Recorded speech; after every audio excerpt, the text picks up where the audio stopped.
Profitez de la vie à l'israélienne, c'est tous les jours sur Studio Kalita.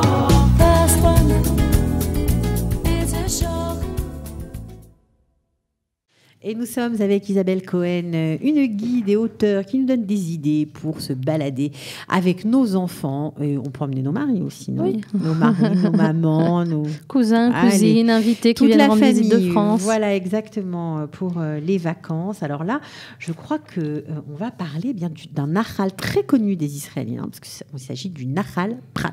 Exactement. Alors, ça se trouve où le Nahal Prat? C'est en descendant vers la mer Morte, mais c'est vraiment pas très loin de Jérusalem, c'est à une demi-heure de Jérusalem à peu Alors, près. est-ce que c'est safe? Parce que quand on est au Lech Hadash, on a un peu peur, quand on ne connaît pas trop l'hébreu, de s'aventurer comme ça dans le pays, on ne sait pas trop. Est-ce qu'il y a des sentiers balisés? Est-ce qu'on doit suivre des parcours? Comment ça se passe? Alors déjà, le plus simple, Waze. J'adore. Ceux qui n'ont pas. Alors quoi, Waze, Nahal Prat? Exactement. On garde la voiture. Waze, Nahal Prat. On descend. Exactement. Et on y va. Il vous dit exactement où arriver. C'est vrai que Nahal Prat, c'était un endroit qui n'était pas très sécurisé. Ça fait partie de Vadikelt, qui est plus connu sous ce nom-là. Donc toute la vallée s'appelle Vadikelt. Alors franchement, si vous êtes marcheur, voilà. Parce qu'on peut faire le petit parcours, le grand parcours, vous allez tout nous expliquer. Mais si vous êtes marcheur, faites le grand parcours. C'est à tomber tellement c'est beau. Voilà, tout à fait. Les Français connaissent plutôt En-Gedi. Alors que Nahal Prat, Vadikelt, c'est peut-être 10 fois plus beau que En-Gedi, mais c'est beaucoup moins connu. Tout est beau, mais disons que c'est différent. C'est différent. Et puis, Nahal Prat, c'est très proche de Jérusalem. Tout à fait. C'est beaucoup plus proche que En-Gedi. Donc, en effet, pendant pas mal de temps, c'était un lieu qui n'était pas sécurisé, où il y avait eu pas mal de difficultés. Depuis qu'ils ont fermé la réserve comme réserve nationale, il n'y a plus aucun problème de sécurité là-bas. On peut y aller, tout est organisé. Bon, c'est payant, ça fait partie des Reshut Shmurot HaTeva, mais c'est pas très cher, c'est dans les 23-25 shekels, quelque chose comme ça. Donc, qu'est-ce qu'on fait là-bas? Eh ben, on arrive sur le parcours. Moi, ce que je conseille pour commencer, puisque vous savez peut-être pas si vous êtes au Lim Hadashim, si vous êtes capable de marcher ou pas, c'est d'abord de faire le petit parcours, surtout pendant l'été. Donc, il y a un petit parcours qui commence en haut. Vous laissez votre voiture, il vaut mieux y arriver avec 2 voitures d'ailleurs. Une voiture qu'on laisse en haut et une voiture qu'on descend en bas. Vous laissez votre voiture à l'entrée du site, juste derrière le petit bout de quai. Comment on dit un bout de quai en français? Une petite cabane. Bétonnade, une petite barrière. Voilà, la petite cabane du gardien. Vous avez un premier parcours qui commence. Alors, il faut savoir que c'est tellement bien sécurisé qu'à l'entrée, ils vous donnent une carte. Ça, c'est dans tous les sites de la Shmurot HaTeva. Okay. Ils vous donnent une carte. Ils vous disent quelle est la longueur de chacun des parcours qui sont représentés sur la carte. Donc on ne peut pas se perdre. Tout à fait. Ils vous disent combien d'eau vous allez devoir avoir pour faire le parcours que vous avez choisi. C'est très, très important parce qu'il est arrivé très souvent de rencontrer des randonneurs et qui étaient complètement assoiffés, angoissés, même des femmes enceintes qui marchaient sans eau. Tout à fait. En pensant que c'était un petit parcours. Non, c'est pas un petit parcours. Voilà. Il faut toujours se prémunir et boire suffisamment, amener beaucoup d'eau avant. Et encore mieux, ce qu'ils font aussi, c'est que souvent, ils vous demandent votre numéro de téléphone.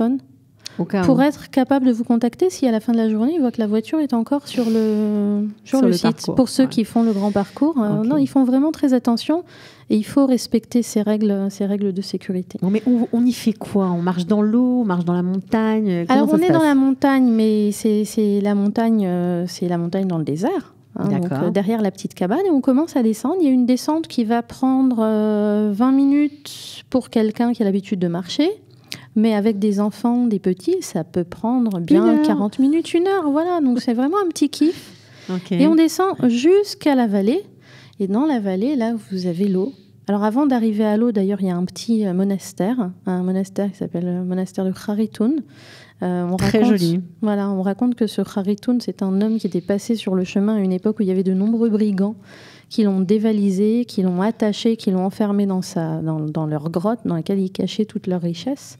Et pendant qu'il était attaché comme ça, ligoté, il voit tout d'un coup un serpent entrer dans la cuve de vin des voleurs et jeter son venin dans la cuve de vin. Les voleurs ont bu le vin, ont été tous empoisonnés, et c'est comme ça que le Kharitoun en question se retrouve tout seul avec toutes les richesses de ces brigands. Il a réussi à détacher ses liens et il a décidé d'offrir tout cet argent à Dieu pour aider les gens qui étaient de passage par cette vallée et de devenir moine. Voilà. Donc on a un monastère qui existe encore, qui date de l'époque byzantine qui est là-bas. Il y a un moine qui vit là-bas plus ou moins seul. Et puis en passant le monastère, donc on arrive à l'eau. Donc là-bas, vous pouvez profiter un petit peu, mettre les pieds dans l'eau. Il faut bien décrire que ce sont en fait des espèces de cavités naturelles. Tout à fait. C'est comme ça d'ailleurs, des cavités naturelles avec plein d'eau, des pierres. Alors tout le monde se jette dedans, en maillot, pas en maillot, avec les chaussures, pas. Bref, il y a un peu de tout. Voilà. C'est hyper sympa parce que quand on a chaud, l'eau est fraîche, c'est dépaysant complètement. Tout à fait. Et les enfants adorent ça. Ouais. Et ce qui est très bien aussi là-bas, c'est qu'il y a une piscine. Alors, c'est une vraie piscine construite dans la roche, dans la nature. C'est une piscine qui a été construite par les Britanniques. Il y a un superbe palmier dattier au-dessus de la piscine. Donc, la photo, c'est vraiment très idyllique. Voilà. Ouais, tout à fait, paradisiaque. Il y a toujours un maître nageur dans cette piscine, donc vous pouvez aussi. Alors comment on fait pour aller, ceux qui veulent aller justement à la piscine? C'est aussi Waze, on fait pareil ou comment on fait? Non, c'est à l'arrivée. Elle est juste près de. Si vous descendez, si vous voulez pas faire le parcours à pied, vous descendez votre voiture tout en bas et là-bas il y a un autre gardien. Il y a même une petite boutique si vous voulez vous acheter. C'est la piscine avec des poissons glaces, toutes rondes comme ça. Elle est pas ronde, elle est carrée. Elle est carrée, bon. Mais c'est une piscine. C'est une piscine avec maître nageur. Alors. Par contre, bien entendu, allez-y tôt. Parce qu'à 10h du matin, c'est plein à craquer. Les Israéliens, ils vont là-bas, font du pique-nique, ils amènent les grillades, ils s'arrêtent là-bas, ils y passent la journée. Alors en tout cas, c'est une super idée de balade, le Nahal Prat ou Wadi Kelt. C'est comme vous voulez, voilà, c'est pas très loin de Jérusalem. Vous pouvez mettre le Waze et y arriver. Vous allez vous régaler. Merci beaucoup Isabelle Cohen. Il n'y a pas de quoi.